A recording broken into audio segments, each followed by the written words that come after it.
ಒಂದು ರೈತನ ಮನೇಲಿ ಇಲಿ ತುಂಬಾ ತೊಂದರೆ ಕೊಡ್ತಿರುತ್ತೆ. ಅದನ್ನ ನೋಡಿದ ರೈತನ ಹೆಂಡತಿ ಹೇಗಾದ್ರೂ ಮಾಡಿ ಇದನ್ನ ಸಾಯಿಸ್ಬೇಕು ಅಂತ ಒಂದು ಇಲಿ ಬಲೆನ ಕೂಡಿಸ್ತಾರೆ. ಇಲಿ ಅದನ್ನ ನೋಡಿ ಭಯ ಪಟ್ಟು ಮನೇಲಿದ್ದ ಪಾರಿವಾಳ ಹತ್ರ ಹೋಗಿ ಅದ್ರ ಕಷ್ಟ ಹೇಳುತ್ತೆ. ಪಾರಿವಾಳ ನಿನಗೆ ತೊಂದರೆ ಆದ್ರೆ ನಾನೇನ್ ಮಾಡ್ಲಿ ಅಂತ ಬಿಟ್ಟು ಹಾರೋಗುತ್ತೆ. ಹಾಗೆ ಮನೇಲಿದ್ದ ಕೋಳಿ ಹತ್ರನೂ ಅದ್ರ ಕಷ್ಟ ಹೇಳಿದಾಗ ಕೋಳಿ ಕೇರ್ಲೆಸ್ ಆಗಿ ಸತ್ತರೆ ಸಾಯಿ ಅಂತ ಬಿಟ್ಟು ಹೋಗುತ್ತೆ. ಮನೇಲಿದ್ದ ಕುರಿ ಹತ್ರನೂ ಅದ್ರ ಕಷ್ಟ ಹೇಳ್ಕೊಳಕ್ ಹೋದಾಗ ಕುರಿ ಹೋಗ್ ಸಾಯಿ ಸತ್ ಹೋಗು ಅಂತ ಹೇಳಿ ಬಿಟ್ಟು ಹೋಗುತ್ತೆ. ಇಲಿ ಬೇಜಾರಲ್ಲಿ ಊರ್ನೇ ಬಿಟ್ಟು ಹೋಗುತ್ತೆ. ಆದ್ರೆ ಇಲಿ ಸಿಗೋ ಜಾಗದಲ್ಲಿ ಹಾವು ತಗೊಳಕೊಳ್ಳುತ್ತೆ. ರೈತನ ಹೆಂಡತಿ ಇಲಿ ಸಿಕ್ಕಿದೆ ಅಂತ ಹೋಗಿ ಹಾವು ಕೈಲಿ ಕಡಿಸ್ಕೋತಾರೆ. ಪಟ್ಟಂತ ಡಾಕ್ಟರ್ ಏನೋ ಬಂದ್ ಸರಿ ಮಾಡಿ ಪಾರಿವಾಳದ ಸೂಪ್ ಕೊಡಿ ಸರಿ ಹೋಗುತ್ತೆ ಅಂತ ಹೇಳಿ ಹೋಗ್ತಾರೆ. ರೈತ ಪಾರಿವಾಳದ ಸೂಪು ಹೆಂಡತಿ ಕೊಡ್ತಾರೆ. ರೈತನ ಹೆಂಡತಿ ನೋಡಕ್ ಬಂದಿದ್ದ ನೆಂಟರುಗಳಿಗೆ ಕೋಳಿ ಸಾಂಬಾರ್ ಮಾಡಿ ಕೊಡ್ತಾರೆ.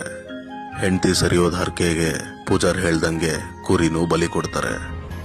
The moral of the stories, ಯಾರಾದ್ರೂ ಕಷ್ಟ ಅಂತ ಹೇಳಕ್ ಬಂದಾಗ ಅದನ್ನ ನಿಮ್ ಕೈಯಾರೆ ಸರಿಪಡಿಸ್ಬೇಕು ಅಂತೇನಿಲ್ಲ.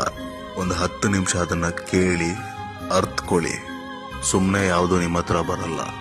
ಬಂದಿದೆ ಅಂತಂದ್ರೆ ಆಲೋಚನೆ ಮಾಡಿ ನಿರ್ಧಾರ ತಗೊಳ್ಳಿ. ಯಾಕಂದ್ರೆ ಆ ಪ್ರಾಬ್ಲಮ್ ಮುಂದೆ ನಿಮ್ಮ ಹತ್ರಕ್ಕೂ ಬರ್ಬೋದು.